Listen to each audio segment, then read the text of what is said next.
Haleluya, puji Tuhan. Senang sekali kembali kita bisa bertemu dalam renungan 79.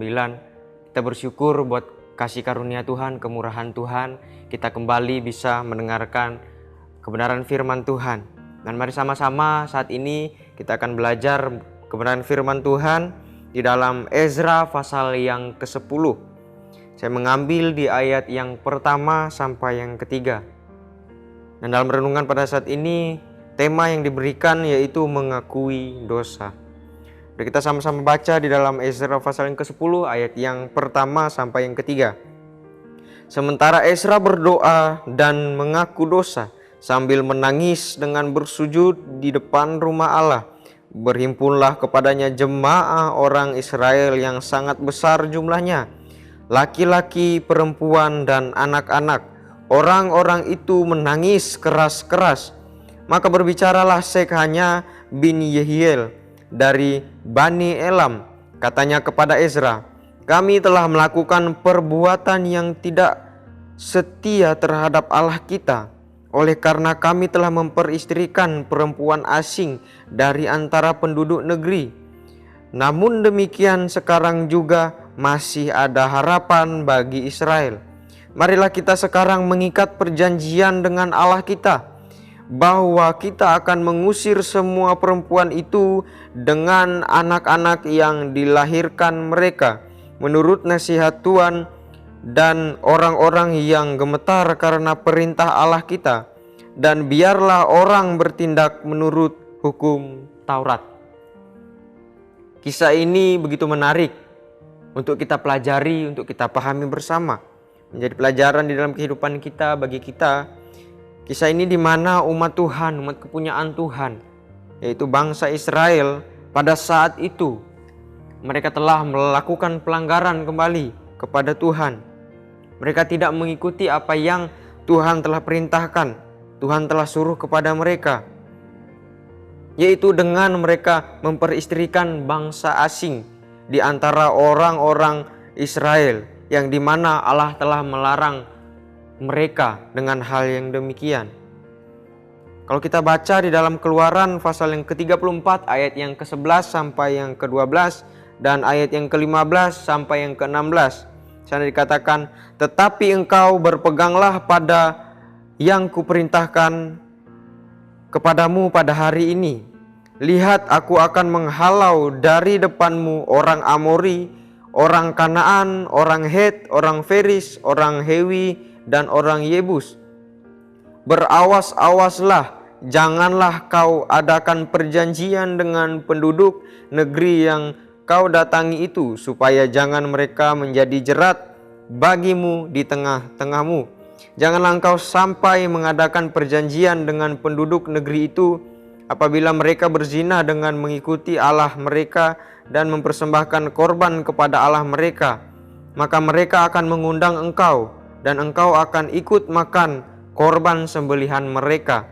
Apabila engkau mengambil anak-anak perempuan mereka menjadi istri anak-anakmu, dan anak-anak perempuan itu akan berzina dengan mengikuti Allah mereka, maka mereka akan membujuk juga anak-anakmu laki-laki untuk berzina dengan mengikuti Allah mereka.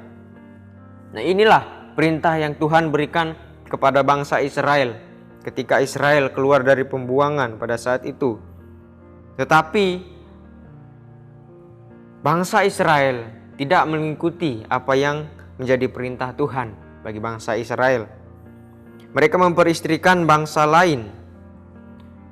Kalau memperistrikan bangsa lain berarti pasti ada perjanjian antara kedua belah pihak dalam pernikahan tersebut yang dibuat.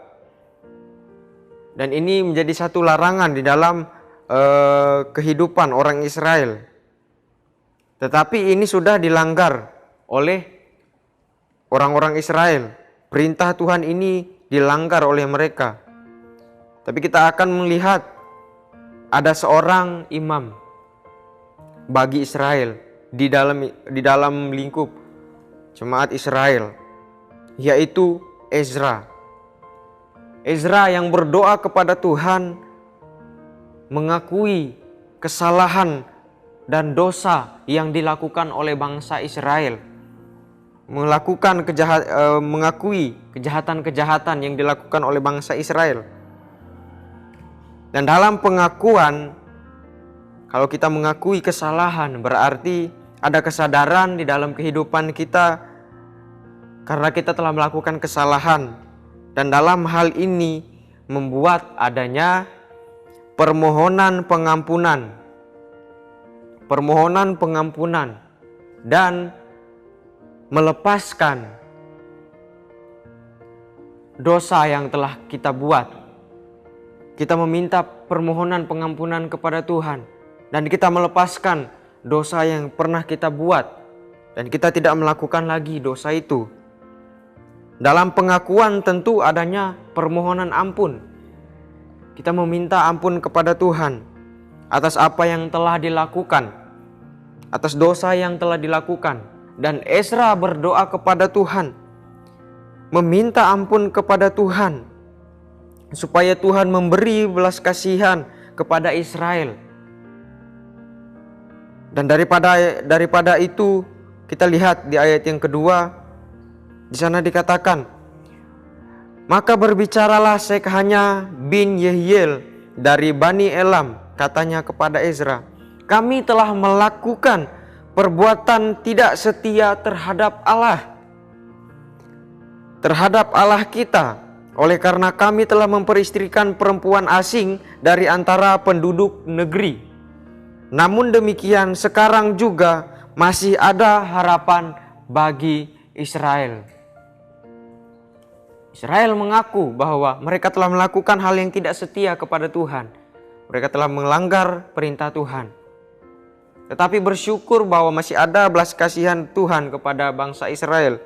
Di bagian akhir kita lihat, namun demikian sekarang juga masih ada harapan bagi Israel. Harapan tentang apa? Harapan untuk diampuni kesalahannya. Tuhan masih belum melampiaskan amarahnya kepada bangsa Israel. Masih ada harapan bagi bangsa Israel untuk kembali bertobat meminta ampun kepada Tuhan.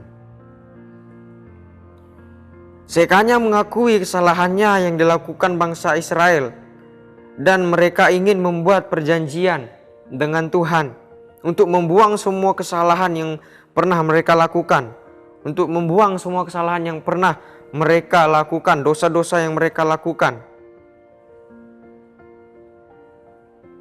Kita melihat di sana dikatakan, mari kita sekarang mengikat perjanjian dengan Allah kita. Mengikat perjanjian dengan Allah. Artinya di sini ada keseriusan untuk kita melepaskan, bangsa Israel melepaskan dosa yang mereka perbuat.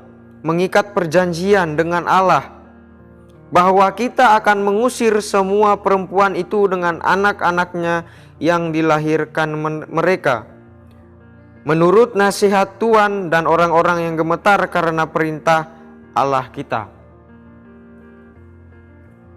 Bangsa Israel ingin mengikat perjanjian dengan Tuhan untuk membuang dosa-dosa yang mereka lakukan, mengusir semua perempuan beserta anak-anak yang dilahirkan oleh perempuan asing itu dari tengah-tengah bangsa Israel. Ini juga menjadi pelajaran dalam kehidupan kita, menjadi satu pelajaran di dalam kehidupan kita, sama dengan halnya kehidupan yang kita jalani. Karena kehidupan kita memang tidak luput dari kesalahan, dari dosa.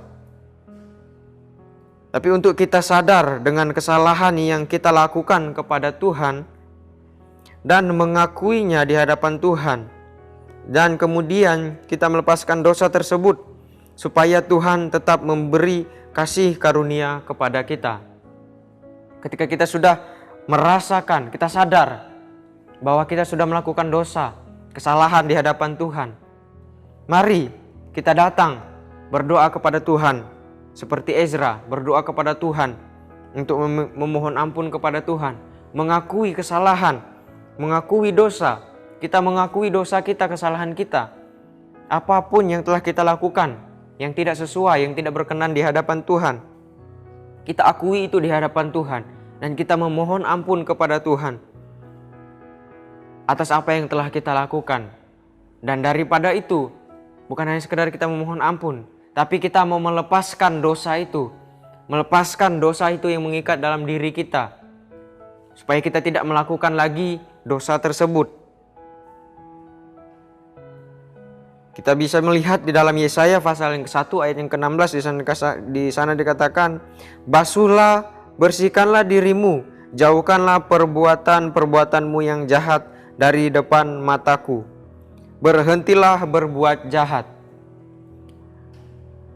Ada kalimat yang mengatakan, "Jauhkanlah perbuatan-perbuatanmu yang jahat dari depan mataku." Dari depan mata Tuhan. Tuhan memerintahkan kita untuk menjauhkan perbuatan-perbuatan yang jahat dari diri kita di hadapan Tuhan. Berarti kita dilarang untuk melakukan kejahatan karena kita sebagai umat-umat kepunyaan Tuhan yang telah ditebus oleh Tuhan. Ya, tidak ingin melihat kita melakukan kejahatan karena Tuhan tidak senang kepada kejahatan. Dan ketika masih ada kejahatan yang terus kita lakukan, juga selanjutnya dikatakan, berhentilah berbuat jahat. Berhentilah untuk kita berbuat jahat. Kita jaga diri kita jaga hati kita. Ada dalam Amsal mengatakan, jagalah hatimu dengan segala kewaspadaan, karena dari situlah terpancar kehidupan.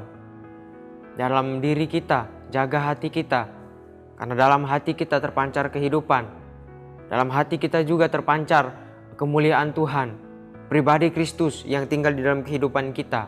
Oleh sebab itu mari kita menjauhkan diri dari dosa-dosa yang tidak berkenan kepada Tuhan. Kalau kita sudah melakukan hal yang jahat, biarlah kita mau meminta ampun kepada Tuhan.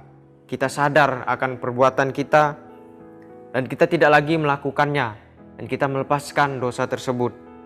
Jadi biarlah kita sadar dengan dosa yang kita perbuat, supaya tidak kita mengulanginya kembali. Puji Tuhan, demikian kebenaran firman Tuhan yang dapat menjadi pelajaran bagi kita.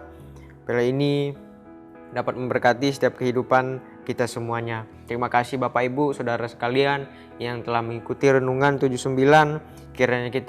Kiranya bisa menjadi berkat bagi kita semua.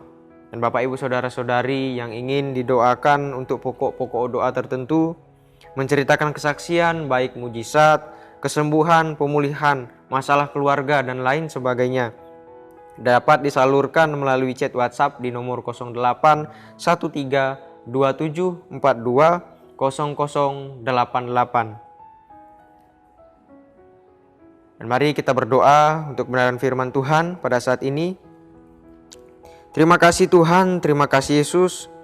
Kami berdoa Tuhan, kami bersyukur buat kebaikan-Mu. Kami telah mendengarkan firman-Mu Tuhan, biarlah dapat memberkati kehidupan kami, mengajarkan kami Tuhan, untuk kami mau mengakui setiap kesalahan yang telah kami lakukan Tuhan, dan kami mau melepaskan dosa-dosa yang telah kami lakukan, karena kami sudah mengakuinya di hadapan-Mu Tuhan. Biarlah hati kami terjaga di dalam Engkau Tuhan, biar Engkau ada di dalam kehidupan kami Tuhan. Dan kami berdoa bagi pemulihan keluarga yang mengalami keretakan. Biarlah Tuhan yang memberkati, Tuhan yang memberikan kesatuan. Ada persatuan yang kembali Tuhan kerjakan di dalam keluarga-keluarga jemaat-jemaat GPD El Shaddai yang ada. Biarlah Tuhan memulihkan keadaan keluarga-keluarga yang ada, sehingga mereka kembali ada dalam damai, dalam sukacita bersama dengan keluarga. Terima kasih Tuhan. Kami berdoa juga bagi pemulihan ekonomi, bagi usaha. Biarlah Tuhan memberkati setiap usaha-usaha yang dilakukan oleh jemaat-jemaat GPD El Shaddai yang ada. Biarlah Tuhan memberikan jalan, Tuhan yang memberkati terus apa yang menjadi pekerjaan dan usaha dari jemaat GPD El Shaddai Tuhan. Biarlah semua yang mereka kerjakan dapat mereka kembalikan kepadamu untuk pekerjaan Tuhan, membantu pelayanan Tuhan di tempat ini. Terima kasih Tuhan, kami sudah berdoa, kami mengucap syukur buat kebaikan-Mu. Engkau adalah Allah kami, jemaat GPD El Shaddai Magelang. Kasihanilah kami ya Tuhan, sebab kepadamu-lah kami berseru sepanjang hari. Terima kasih Tuhan. Ini doa menjadi ucapan syukur dalam kehidupan kami kepadamu Tuhan. Di dalam nama Tuhan Yesus Kristus, Haleluya. Amin.